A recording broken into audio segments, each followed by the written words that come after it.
بسم اللہ الرحمن الرحیم۔ بس بچوں کیسے خیریت سے ہو؟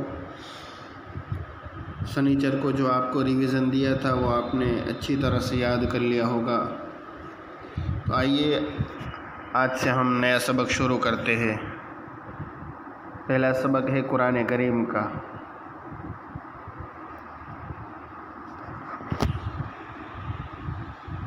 یہاں تک سبق ہو گیا تھا، یہاں سے باقی ہے۔ اعوذ باللہ من الشیطان الرجیم، بسم اللہ الرحمن الرحیم۔ ولا تلبسوا الحق بالباطل ولا تلبسوا الحق بالباطل وتكتموا الحق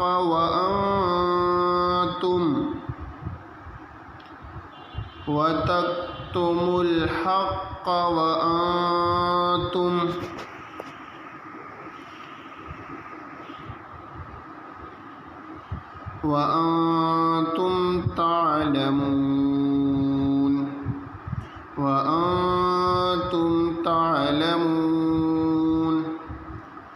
وأقيموا الصلاة وآتوا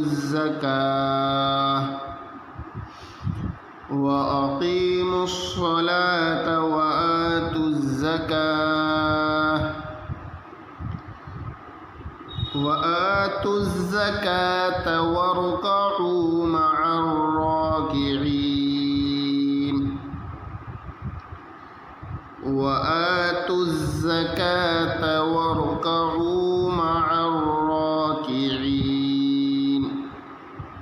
بس یہاں تک آپ کو اچھی طرح سے یاد کرنا ہے۔ آگے کا سبق ہے کتاب کا۔ کتاب میں گزشتہ سبق میں آپ کو سوال جواب دیے تھے، وہ آپ نے اچھی طرح سے یاد کر لیا ہوگا کہ اقامت کس سے کہتے ہیں، اقامت کے جواب میں کیا کہا جائے، قد قامت الصلاۃ کے جواب میں کیا کہا جائے۔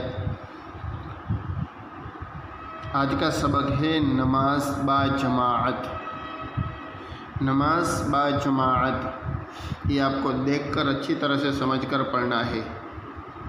چند لوگ ایک ساتھ مل کر اس طرح نماز پڑھتے ہیں کہ ان میں ایک نماز پڑھاتا ہے اور باقی لوگ اس کے پیچھے نماز پڑھتے ہیں، اسے جماعت کے ساتھ نماز پڑھنا کہتے ہیں۔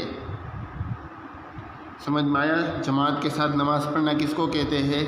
کہ چند لوگ ایک ساتھ مل کر نماز پڑھتے ہیں، چند لوگ ایک ساتھ مل کر نماز پڑھتے ہیں اور ان میں ایک نماز پڑھاتا ہے، باقی پیچھے لوگ نماز پڑھتے ہیں، تو اس طریقے سے جماعت کے ساتھ نماز پڑھنا کہتے ہیں۔ اور نماز پڑھانے والے کو امام کہتے ہیں۔ ان میں جو نماز پڑھاتا ہے اس کو کیا کہتے ہیں؟ اس کو امام کہتے ہیں۔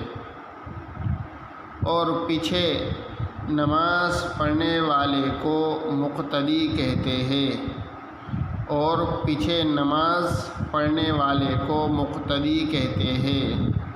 سمجھ میں آیا؟ ایک جو نماز پڑھاتا ہے آگے ان کو امام، اور پیچھے جو نماز پڑھتے ہیں ان کو مقتدی کہتے ہیں۔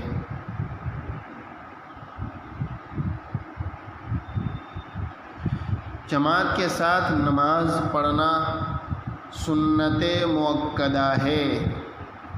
جماعت کے ساتھ نماز پڑھنا سنت مؤکدہ ہے۔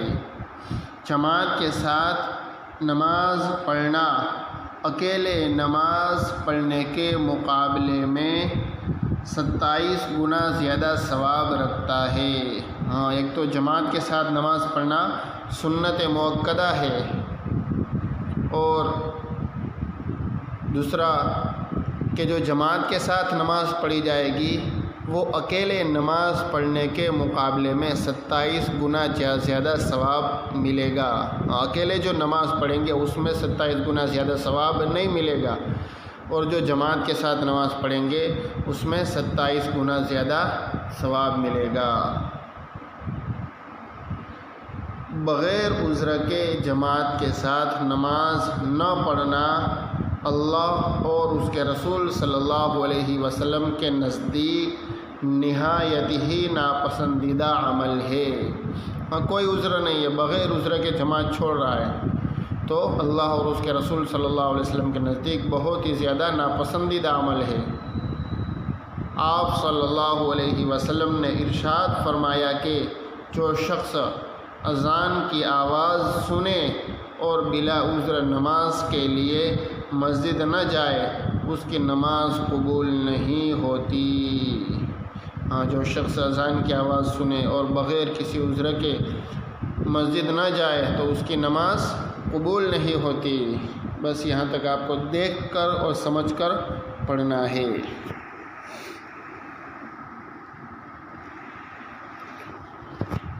آگے کا سبق ہے اسلامی معلومات۔ سوال: قوم عاد کے نبی کون تھے؟ قوم عاد کے نبی کون تھے؟ جواب: قوم عاد کے نبی حضرت ہود علیہ السلام تھے۔ قوم عاد کے نبی حضرت ہود علیہ السلام تھے۔ سوال: قوم سمود کے نبی کون تھے؟ قوم سمود کے نبی کون تھے؟ جواب: قوم سمود کے نبی حضرت صالح علیہ السلام تھے۔ قوم سمود کے نبی حضرت صالح علیہ السلام تھے۔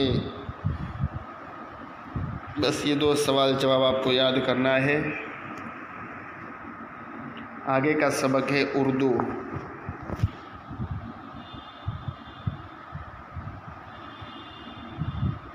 یہاں تک ہم نے پڑھ لیا تھا، یہاں سے باقی ہے: اس نافرمانی کی وجہ سے اللہ نے اس کو اپنے دربار سے نکال دیا۔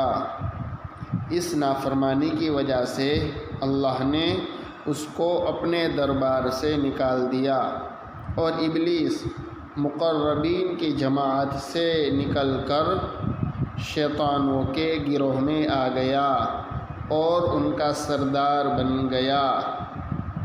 اور ابلیس مقربین یعنی خاص لوگ، قریبی دوست، مقربین کی جماعت سے نکل کر شیطانوں کے گروہ میں یعنی جماعت، شیطان کی جماعت میں آ گیا اور ان کا سردار بن گیا۔ اس وقت ابلیس نے اللہ تعالیٰ سے قیامت تک کی مہلت مانگی، یعنی ڈھیل مانگی، مہلت یعنی ڈھیل۔ اس وقت ابلیس نے اللہ تعالیٰ سے قیامت تک کی مہلت مانگی، اللہ نے اس کو مہلت دے دی۔ اللہ نے اس کو مہلت دے دی۔ ابلیس نے کہا کہ اللہ، میں تیرے بندوں کو بہکاؤں گا اور اپنے ساتھ ان کو بھی جہنم میں لے جاؤں گا۔ اللہ نے اس کو مہلت دے دی۔